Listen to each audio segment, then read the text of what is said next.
You can always join. Okay, there we go. Right, so I will hand over to you, Lena. Thank you, Mark. You've got screen share if you need it. So Yep. I'm gonna share my screen in a second. So here it is. That's going to be my presentation. As I said, I'm gonna try to stay. Maybe give me a thumbs up if you see my presentation. Just yeah, it's fine. We can see it. Yeah, I usually don't check those things, but just in case I'm not talking on the blank screen or something like that. So my company, A to Zen Wellness, it's all about, as it says, A to Zen wellness. So all wellness that it can be achieved in the corporate environment for employees to be happy and healthy and perform at their best. And I always believe that when people are healthy and happy, they are performing much better. They give to the company much better. They are happier. They give more to their own lives and themselves and others around them.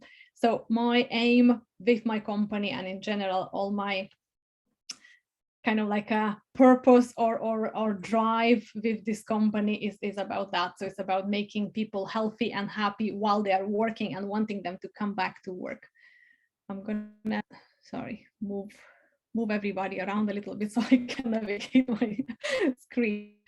So we'll be talking about corporate wellness solutions, and I will start with a little agenda just to kind of introduce you to what I'll be talking about. So the current wellness challenges affecting the corporate environment, I will talk about those. I won't choose all of those because there is so many. I will concentrate on the let's say, the highest affecting levels, or let's say the higher level of effectiveness towards the corporation. I will be talking about the importance of healthy and balanced environment at work. That will be kind of obvious. What you as a corporation can do in the end, and how corporate wellness coaching can help in that case to organizations. So I'll be talking a little bit about my company, what it can do for you if this is your problem. So the current challenges that I picked that they actually affecting the most, and this is according to all the latest surveys. I kind of picked all the surveys up to 2021. So obviously COVID is included, and COVID actually changed the number slightly, but it's still kind of reflecting the biggest challenges that the corporations deal with in terms of kind of like a mental health and in terms of wellness in the offices. So stress, burnouts, presentism, sorry for my pronunciation on this is very hard for me, and leavism, obviously employee dissatisfaction and high turnover because of those reasons. So let's start from stress levels and a little bit of statistics. Actually, you will get a lot of numbers from me this time. You will get a lot of graphs from me this time. So bear with me. Hope you're not going to get bored, and obviously ask questions if you want to. All those surveys, they're actually the latest surveys. This one in particular, it actually says that 46% of UK workers feels more prone to extreme levels of stress. And this is in the last couple of years, comparing to only 15% saying that they're actually less prone to extreme stress.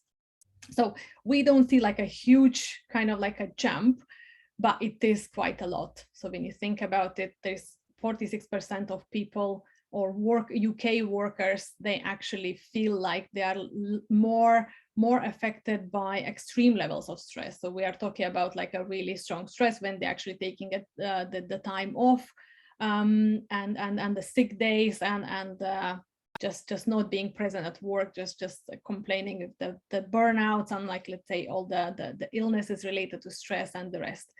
Obviously, gender and age play a big role in those. So the survey says that women and young people reported feeling more prone to extreme levels of stress. So if you are in one of those sectors, yeah, so you should be probably more aware and try to reduce that a little bit more and pay attention to yourself a bit more. Doesn't mean that men shouldn't do that. I think everybody should do the same, but oh well. So those are kind of like everybody, when I talk to everyone about stress, everybody tells me that some people, they use actually stress to do better at work, and that is true. That is a percentage. There is a percentage of people who actually do that, and no one is saying that is unhealthy. And as far as they can manage that stress to the point that they can relax after they use the stress for work, let's say. But just to have a little understanding about what kind of stress we are talking about and what actually creates that stress in the working environment, I just wanted to show you these figures because I thought they are really well express the reasons of stress. So we all like to blame like one party or the other, let's say, for the stress, and most of the times companies, they say that it's employees' fault because it's a lot of them coming from personal environment, and then the employees would say the other way around. So just to have a little understanding of the actual surveys done, and as you see, the workload is the biggest problem so far. So people are just overloaded with work. It's poorly managed. So for this reason, they feel like they have more work to do than they should, or let's say they can do it, or they can healthily and balanced kind of like do the job that it's given to them. Obviously, management style, this is a big one as well. So I think it's more relates to poor management and kind of like a little bit micromanagement, all those issues, they actually gets into that management style problem. New work-related demands or challenges due to home working as a result of COVID. Obviously, that did affect a lot of people, a lot of changes. A lot of people couldn't actually accept those changes, or it was more difficult for them to accept those changes. They were not given the right, let's say, environment, or there was not given opportunity to set up that environment that it could work properly. So obviously that affected a lot. So hopefully in the future years we will see the reduction in that number. So due to the new changes. Obviously non-work factors, it's a big one as well. So it's kind of a little bit of everything, but I think it's very clear what is the biggest problem in our corporations, or let's say our environment. So I would ask everyone to watch out for the overloading people with work, because that causes a lot of stress and it actually really backfires towards the corporations. So even to help themselves to stay, for employees to keep healthy, and it's not only for your own kind of like a need to be amongst healthy people, but also thinking about when people are stressed, they do less. So you actually just kind of shooting yourself in the leg if you're actually giving too much job to employees. So here we go. So we can move to presentism and leavism. I hope all of you know what those are. So presentism is when you actually still at work when you are ill, or you are still at work after your working hours. And leavism is when you are using your annual leave or your holiday or your free time to actually still catch up with work and do work, which is, I know a lot of employees who will say that is a good thing, but I can assure you it's not. So it's the opposite of that. It actually creates the very unhealthy, very toxic environment if the employees feel like they have to do that, if they feel like they are even allowed to do that, because I think employees should stop them from doing it. And unfortunately, if you see, the numbers are extremely high. They are really high, and they are not going down at the moment. They actually probably the opposite, because as you can see, working from home is even higher than working from the office. And as you know now, because of COVID, a lot of us are working from home. So a lot of people, they are actually pretty much working 24/7 because they don't have that barrier between kind of like an office and home. And even though I'm really a big advocate towards working from home and flexible hours and all that, but apparently that gives more people a temptation to actually, yeah, just to be like that, kind of like in a way that they want to get rid of the job that is it's on their mind, and in that case sacrificing their balance and their lifestyle and then their own health, to be very honest. So those are very sad numbers for me to see, at least. Okay, let's get into some figures. So this is my calculation according to multiple surveys. And I just wanted to kind of like give you an example of financial implications. As an accountant myself, I always look at the figures. So graphs, numbers, and all is kind of like, it makes a lot of sense to me. So we talk a lot about how burnouts, kind of like a work-related stress and poor quality of care for yourself, professional mistakes and all this, how does that affect our actually how much it has into kind of like a financial implications in our business. And in this case, I just took one little thing. So this is definitely not all, not even close to all financial implications. It's just one little example. So it's based on people's salaries on different titles, and it's just calculated for 4 people's salaries. And that, as you can see, already cost the company 24,000. So according to 4 people, only losing 1 hour a day due to the above reasons like burnouts, stress, obviously all the absenteeism and all, only if they would lose 1 hour a day due to those reasons, the company would already lose 24,000. So imagine the companies where they have hundreds of people and thousands of people. It's a huge amount of money actually to lose, and it's only on the salaries. I'm not talking about if people are leaving the company and they have to be recruited. So the cost of recruitment, all additional costs, and I'm not even talking about the people suing the companies for actually causing them those stress and illnesses and all, because those figures, they just become extreme, and I didn't want it to go over my slide up in those costs. So that's just a very simple example, and it's actually, I think, for the small companies and small businesses, it's even better to understand that only with 4 people you can actually lose that much money a year. So, and it's only an hour a day if they lose. And honestly speaking, knowing a lot of people that they are stressed, they are losing much more than what that hour a day. Not only because they leaving the work, they might be staying at work, but it's just concentration is not there, focus is not there, they not being as present as they could be, and that hour is already pretty much lost.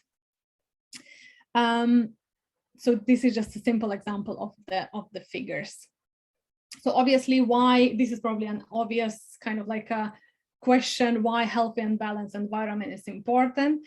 It increases employees' participation, productivity, and focus. And I think this is all what we are as employers wants to see from people that we employ. So stress, burnouts, they actually cut all this out. So in that case, we do really need to, or let's say the way I see it, we really need to pay attention to how people feel at work, because if they don't bring their participation, their productivity, and their focus, it's pretty much not much left of the employee itself for the employers. I'm not only talking about the respecting them as a people, as persons, individuals, and all, but it's also from the side of the corporation. So I kind of try to research a little bit what corporations are doing right now in terms of, and this is the current figure, so it's up to the end of pretty much 2021, what they're doing right now to actually battle all this in terms of how they trying to help their employees, or how they're trying to help this situation, especially brought by COVID. And they do actually do quite a bit, as you see. So numbers really increased over the years in terms of providing mental health support, assistance programs, financial education for people. And I always say that it's good that people are doing something. It's good that corporations are doing something. It's good that they are taking responsibility of doing it. However, as you will see from my later slides, it's just not enough and not the right, not entirely right thing to do, let's say. So it's good part of it that they're doing, It's just, it can be done more and let's say more orientated towards the actual issue. Because I think at the moment, employees or employers actually, or corporations, they are trying to do something instead of finding out the core problem and literally solving the problem. So it's good that they're doing something, it probably helping some people in the company, but not all of them. So what you can do as corporation, or what you can do as a business, so this is the suggestion from myself, so a suggestion from A to Zen Wellness as a corporate wellness coach. I would say find out everything that you can about the issue. So ask questions, send the surveys, ask people to complete the surveys, ask everything about how they feel, what's the situation in your company. Obviously, there is the obstacles to that as well, because not a lot of people, they want to share that with their employees. So you probably have to get creative. You have to probably get someone in from outside that they feel a bit more safe, or just allow them to be a bit more, let's say, anonymous, or somehow allow them a bit more confidentiality. So you have to be creative about that, but you just need to find out as much as you can about the issue. Manage it better, I would suggest, because as you've seen in the previous slides, and I'm going to try to actually go back to show you the biggest problems right now. So the management style is actually one of the biggest ones as well. So my suggestion is, it's more of training your management, training the people in the company, allowing them to see how they can deal with their problems. So providing training, more workshops, more information how they can deal with their problems, instead of just trying to solve them for them. So finding out more, providing more information, educating people how they can deal with that, how the management can do better if the management is a problem, and just more training in general, just improving their skills. And the third one, I would say monitor it regularly, because I think this is something that a lot of us didn't expect when COVID hit. It's all the changes, all what happens to the situations that we don't expect or don't plan in, don't think that is going to happen. So pretty much anything can happen, and we need to be always on top of the current problems. And I think this is really a serious current problem. So all the stress management, all the being for the employees to be more present. So allowing them that environment where they can be healthy and well and more present and more focused, and actually enjoying the work, which is pretty much everybody would benefit from. What I would say you should not do, so I think you shouldn't ignore this issue. I think you shouldn't underestimate this issue, because it does have more higher implications than we anticipate. And I think you shouldn't feel powerless. So I think we can do a lot about it. And a lot of times corporations, they say that it's probably not their problem and there is no much they can do about it if people are stressed. But there is so much you can do as a corporation. And I would just encourage you to do it. So talking about one of the options, what you can do, you can hire a corporate wellness coach. And I'm going to talk a little bit more about what the corporate wellness coach can do for you. So first, it can assess your situation with the professional knowledge. So I understand that a lot of CEOs and directors of the company and owners of the company, they know a lot, but they might not know everything, and they might not know same as the professional in that sector. So allow information to actually come to you as a director and to you as the owner of the company, and allow others, professionals, help you in that situation if you do have the problem like that in your company. Corporate wellness coach can create the plan and deliver results. So obviously, as always suggested to all the companies, don't just dabble in things, like, let's say, don't just do something that is actually works. So create the plan, what you want to achieve, how you want to achieve it, and in that case, ask professional to help you with that and implement the plan for the long-term effects. Obviously, corporate wellness coach takes actions and provides support. So corporate wellness coaching can be in various ways. It could be a kind of like one-off consultation. It could be a long-term collaboration where it always can monitor the situation for you and help you and support you with the changes.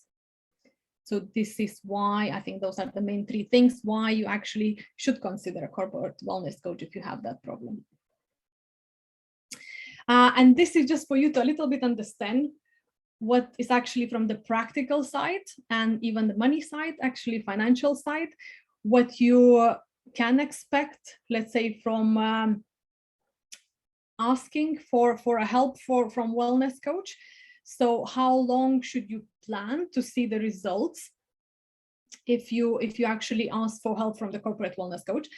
And I always say, so this is very rough kind of like an answer in a way that I'll say up to a year. It's obviously depending on the size of your organization and severity of your problem. Like, let's say how many people you have, how many people is stressed in your company, the levels of stress and all that, what needs to be done, what kind of plans needs to be made.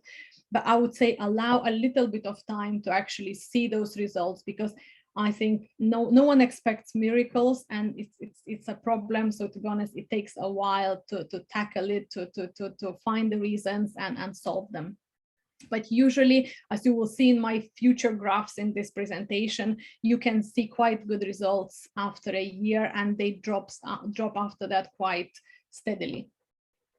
So how much you should budget? This is also very rough figures, but just for you to understand. So usually £3,000 is for the initial corporation assessment. And so that includes all the kind of like assessment and planning. And then after that, approximately £70 per person, sorry, cannot speak, £70 per person per month for the regular assessments and kind of like a support.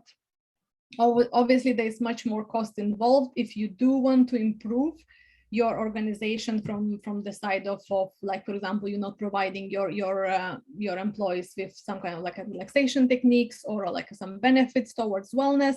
So obviously the wellness coach can help you to implement those, or can suggest you on the right ones to implement. Like, for example, if you don't have a, I don't know, canteen, for example, or like a place for people to have proper lunch and socialize in your place, maybe something that you should implement. Obviously, that would come as an extra cost. So just for you to have an understanding what kind of cost you are looking at, because I know not probably a lot of you know about corporate wellness coaching, and this is why I'm going into such a detail for you to just introduce a little bit as a profession and what it actually can do for you and for your company. So this is another calculation of mine, and I actually spread it through quite a few years, but I just wanted to show you a little bit more. It's kind of like a financial projections and results in terms of if you do not do anything, let's say. So in that case, like you would see the black part of the graph. So those are if you don't do anything, and this is the cost for the employees as calculated before. So for the 46% of employees being stressed, and this is based on the small company up to 50 employee size. So as you can see, there's a huge fluctuation constantly. So you kind of like you're spending money on dealing with stress, or sorry, you're losing money of kind of like because of stress. Then you're losing more money if you're actually losing the employee. And it's kind of like all this is it's very difficult to plan. So difficult to plan your cash flows, difficult to plan. There's a lot of fluctuation, and it's quite a lot of cost to be involved.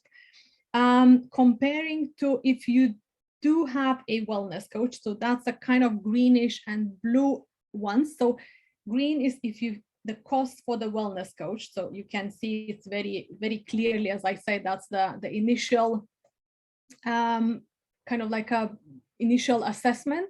And after that is just the regular cost for your company. And obviously that would change if your company is increasing. So if your company it's growing. But if it's staying the same, that would just stay the same for you. but the cost for the stressed employees, it goes gradually down.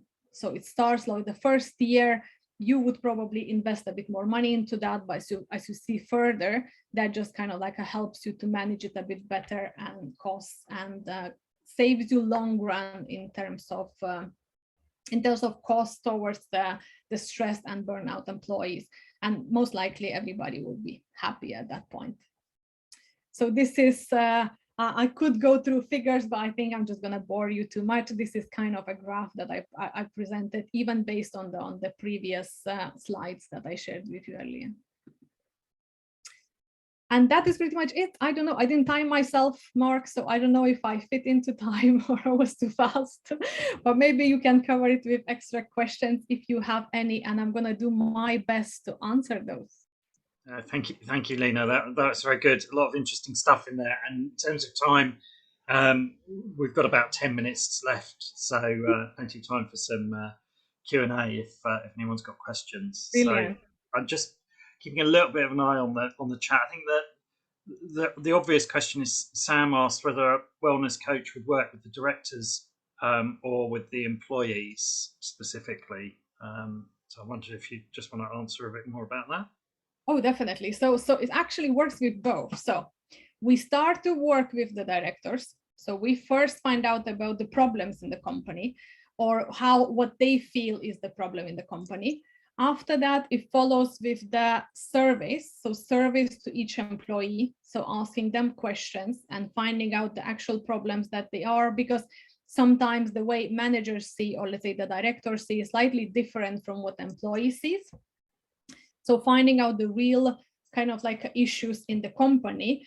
And after that, we're creating the plan, what the director wants to achieve and what the wellness coach suggests to achieve, because it kind of like the wellness role is a big part in that, like advising and supporting the directors as well. So from both sides, in that case, the probably financial and wellness. So finding the best solution for them, what they want to achieve, preparing the plans and helping them to implement those plans in the company. So it's actually working with both in a way that they work as a kind of like in between, kind of like helping people to open up a little bit more as external kind of like people in the company. So allowing them to share a bit more confidentially without directors seeing that information. So knowing the actual reasons, let's say, behind the stress, and then obviously helping the directors to solve the problems that is actually creating those stresses. I hope that answered your question, Sam. Nope. Yep, thank you. You're welcome. Excellent. Lena, something just for me, when actually we're talking, I was just thinking there's a lot of us on this call who have either no team or very small team internally within our business, but also who work extensively with sort of freelancers and specialists and things like that. Obviously, some of what you talked about there under the wellness stuff is relevant, right? So if we're working with a freelancer, all the issues of kind of management potentially apply there just as much as if they're internal, albeit I suppose you'd hope most freelancers would have a slightly stronger sense of being able to say no than perhaps a full-time employee. But what would you do differently if you've got, you know, that sort of blended organization that many of us have got, compared to, obviously, a lot of what you talked about there fits well with a sort of more conventional employment model, but any kind of thoughts on that? You mean just applying this for the small companies? Well, yeah, I mean, just how would we use, what should we be doing differently, perhaps, in your experience, where we are working with a blended team of some internal people, some freelancers, and so on? I honestly, Mark, I don't think we should take it differently. Yeah? I think it's our working environment, and doesn't matter who are in it, we have responsibility for that. So I'm not saying we have responsibility for people not to get stressed, kind of like for other reasons, or like for their own personalities or something, but it's just more that we are taking care of our environment. So if communication, or let's say work, is difficult with the subcontractors as with your employees, I would say you still should take the same actions. So allow kind of like even the same, for example, if you're saying to apply this model, I would still allow your subcontractors to actually be involved in that. So letting know your subcontractors that you want a healthy environment, you want a balanced environment, even though they are coming a little bit more from outside and they are a bit more separate from your business, let's say, or say more separate than employees, but they still have to understand what kind of environment you want to create. So in that case, if they are creating the stress for the company or they are getting the stress from your company, I think they should be allowed the same kind of like allow the communication at least. So that part, so and allowed to say what they want to say, and it's the same applies to you. So I think the healthy environment doesn't really matter if it's more affected from outside. It's more of you creating environment for yourself. So you are treating everybody that is connected to it as the reason, let's say, or as the implication. I don't know, did that answer your question? Yeah, I think that's fair. I think a lot of it's culture, isn't it? It's creating the right culture. It might be, yeah, I understand what you say, because it might be a little bit more difficult to, let's say, impact external, let's say, workers in that case, or like a subcontractors, then you would kind of like, because the socializing part is not there, like there's a lot of parts that is actually not there comparing to employment. So it's probably would be more difficult to implement, but it's still possible. I think it's still possible to a level, and then if it's not possible, there are different kind of like a measures that you can take to still achieve that environment that you want. Thank you, Lena. So Jay, I think you had a question or comment looking at the chat. Do you want to unmute? Yeah, I just wanted to say on a personal note, Lena's helped me and she's helping me ongoing, and it's fantastic. But my comment was, I think it's quite, I mean, I talk to employers as well, and I think a lot of the time they'll view things like this as it's quite hard to explain, but as something that's only needed if there's an issue highlighted. And I just think it's so important if the employees or the directors, even between, you know, if, as you said, Mark, there's a lot of smaller companies here with one or two owners, they may not be communicating. You may have your own stresses inside your own head, and employees may have their own issues that they're trying to battle through. But even if there's no immediate mental health issues, I think everyone can do with some more mindfulness and more planning. Everyone's running out of time trying to run their own business. So I think it needs to be viewed as much more of as a must-have, just within your toolkit. So that's how I'm viewing it. But yeah, I just wanted to say that. Thank you, Jay. Really, yeah, I do agree with that. To be very honest, I am now working in the corporate environment myself part-time. So I see all this firsthand. So to be honest, like all these reactions from the management and it's like I base my presentation on the research, but I can definitely see that still happening in many companies. They are trying, a lot of companies are trying to do something different or somehow help the employees. But as I say, a lot of times they just kind of like a dibble dabble in a way.